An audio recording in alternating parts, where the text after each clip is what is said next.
नमस्कार। तो last video में हमने बात की थी कि एंडोमेट्रियोसिस क्या है, उसके सिम्टम्स क्या होते हैं और हम कैसे उसको डायग्नोज कर सकते हैं। इस वीडियो में हम बात करेंगे एंडोमेट्रियोसिस मैनेजमेंट के बारे में। एंडोमेट्रियोसिस के जो सिम्टम्स है वो एक वाइड स्पेक्ट्रम है, तो उसका मैनेजमेंट भी डिपेंड करता है आपकी एज क्या है, आप मेनोपॉज के पास हैं, आप एडोलेसेंट एज ग्रुप में हैं या आप चाइल्ड बेयरिंग एज में हैं, या आप डिजायरस ऑफ फर्टिलिटी है, क्या आप बच्चा प्लान कर रहे हैं या नहीं कर रहे हैं, आपके सिम्टम्स की सिवियरिटी क्या है। तो ये सारे फैक्टर्स डिसाइड करते हैं कि हमारा मैनेजमेंट क्या रहेगा। अगर आप एडोलेसेंट एज ग्रुप में हैं, आपके सिम्टम्स माइल्ड हैं, तो हम कंबाइंड ओरल कॉन्ट्रासेप्टिव पिल्स या एक स्पेशल प्रोजेस्टेरॉन होता है जिसको हम कहते हैं डायनोजेस्ट, वो हम यूज कर सकते हैं।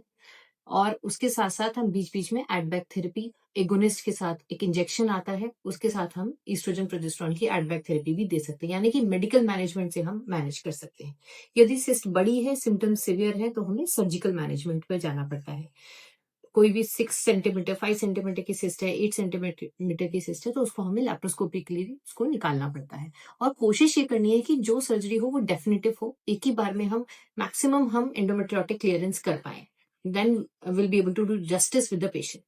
अगर आप डिजायरस ऑफ फर्टिलिटी, यानी कि अगर आप बच्चा प्लान कर रहे हैं and you have severe pain, then laparoscopy is the way to go, क्योंकि उसमें जो पेन है वो एडिशंस जो पेन दे रहे हैं वो इनफर्टिलिटी भी कॉज करते हैं। एडिशंस क्या करते हैं, आपकी नॉर्मल ट्यूबो ओवेरियन एनाटॉमी को खराब कर देते हैं, यानी कि जो ट्यूब है वो हो सकता है बच्चेदानी के पीछे जाके चिपक गई है, ओवरी है वो बच्चेदानी के पीछे जाके चिपक गई है, जिसको हम किसिंग ओवरीज बोलते हैं।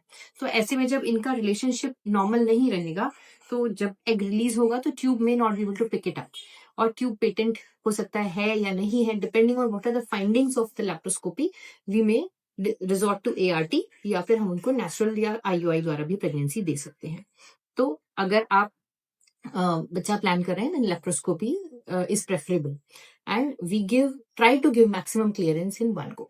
अगर आप पेरीमेनोपॉजल एज ग्रुप में हैं, then again I would say family complete कर चुके हैं, पेरीमेनोपॉजल एज ग्रुप में हैं, then medical management is better. Also they have you have one option which is called Merina.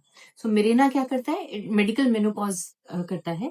It is a device, intrauterine device, जो कि आप अपने uterus के अंदर इंसर्ट कर सकते हैं, और उसकी वजह से पीरियड्स धीरे धीरे इरेगुलर हो जाते हैं और बंद हो जाते हैं। तो आपको जब ब्लीडिंग ही नहीं होगी, तो जहां जहां पेल्विस में एंडोमेट्रियोटिक स्पॉट्स हैं, इम्प्लांट्स हैं, वो ग्रो नहीं होते हैं। So symptoms are severely reduced. I hope we have clarified your doubts. अगर आपके कुछ भी डाउट्स या क्वेश्चंस रहेंगे तो please put it in comments. Thank you.